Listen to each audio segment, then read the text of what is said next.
Hey everybody, I'm here with Ward from Surf Cult, and they're a surf band from where are you from?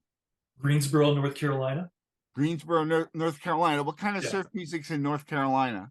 To be honest, in our town, I don't know if there are any other surf bands. The only thing I can think of, off the top of my head would be, Southern Culture on the Skids. Oh yeah, Yeah. But they're Chapel Hill, which is like an hour and a half for me, but I'm sure there are. They're just not coming to me right now. yeah, Yeah. yeah. Yeah. So I got your band camp link from Hunter Kings from Storm Surge of Reverb. Oh, Uh, okay. he put out a list of all the releases this past year.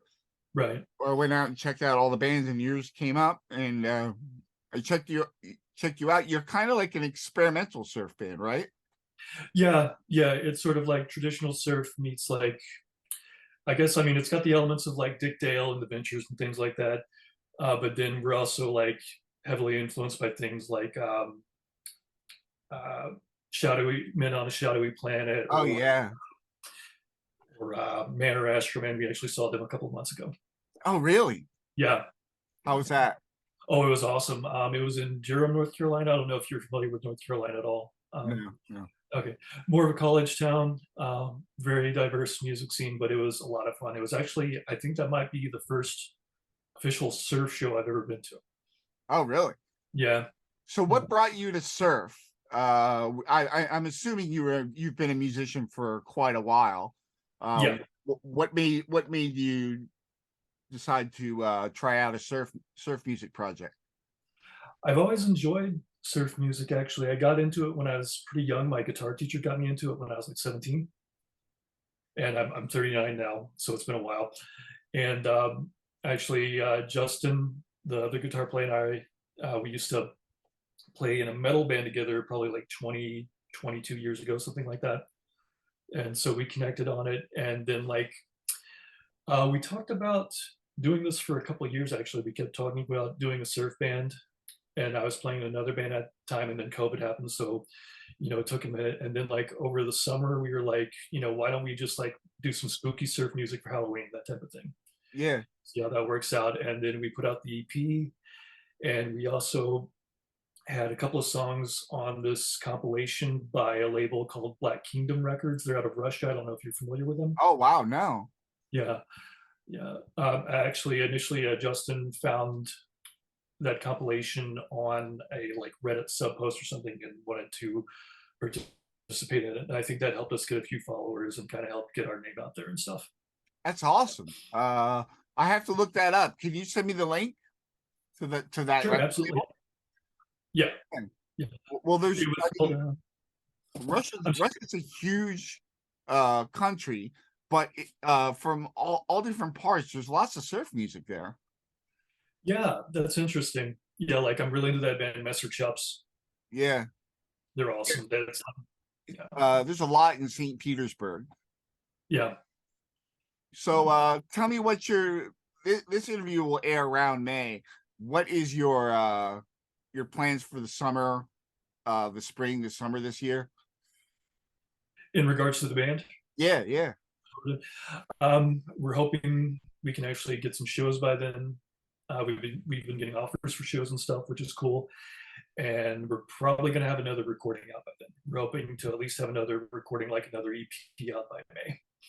Right, right. So I don't always ask this, but I'm interested in knowing the name of your band and what that meant to you. um, I know I kind of just came up with it on the spot. I like the idea of spooky surf music, Yeah, so I wanted something that sounded spooky, but it was still kind of fun. I like the cult aspect of it. I don't know, like the idea of a bunch of surfers getting together at night or something, and they're all in a cult. Like they yeah, all wear hoods and they're all on the beach with surfboards or at a bonfire or something, like that type of imagery, I guess. Yeah. yeah, yeah. Yeah. I love your Jazz Master. Can you tell me why you chose the Jazz Master over a Jaguar? Well, all right. The main reason I chose that one was price point, because that's actually the J Mascis Squire Jazzmaster. Oh wow. Yeah. Yeah. And I would, in the ideal world, I would love to have like an American Jaguar, an American Jazzmaster, but I just can't afford it. at Yeah. this time. So maybe some point in the future. Yeah. And actually, I've never even played an American Jaguar. I've seen them in person, but I've never really played one. I also chose it because, well, you know how like with offsets like the Jaguar and the Jazzmaster, they come with the vintage style bridge, Yeah. and you know how those aren't really so great. Yeah. Yeah, you'll be like in the middle of playing, and then the strings just pop out for no reason, or you use the whammy bar once, and the strings pop out, and it goes completely out of tune. That's just Yeah. crazy. So this one actually comes stock with the Tune-o-matic bridge. Oh, Yeah, so that's a plus in my book for sure. so for people who don't know what that is, explain that to 'em. The Tune-o-matic bridge is, you know, what you would see like on a Gibson typically, like an SG or Les Paul. It's that style bridge, and it's fixed. It stays in place, as opposed to a regular um, vintage Fender tremolo that comes on an offset. And those, it has like weird little grooves in it, and it doesn't stay put. Like a lot of times you have to, like if you get like a vintage style Jazzmaster or something, you'll have to replace it with a Mustang bridge, you know, which has like the fixed saddles so the strings don't pop out of place or anything like that. Okay. Yeah. Okay. So what would you say is your go-to band, the band that inspired you to listen to surf music, that got you into it, your gateway? Dick Dale for sure. Yeah. My hero. Yeah. Yeah. He So was, I'm sure you heard that when you were very young too. oh yeah, yeah. Oh god, I was probably 16, 17, something like that. Yeah. In like Pulp Fiction era. Yeah.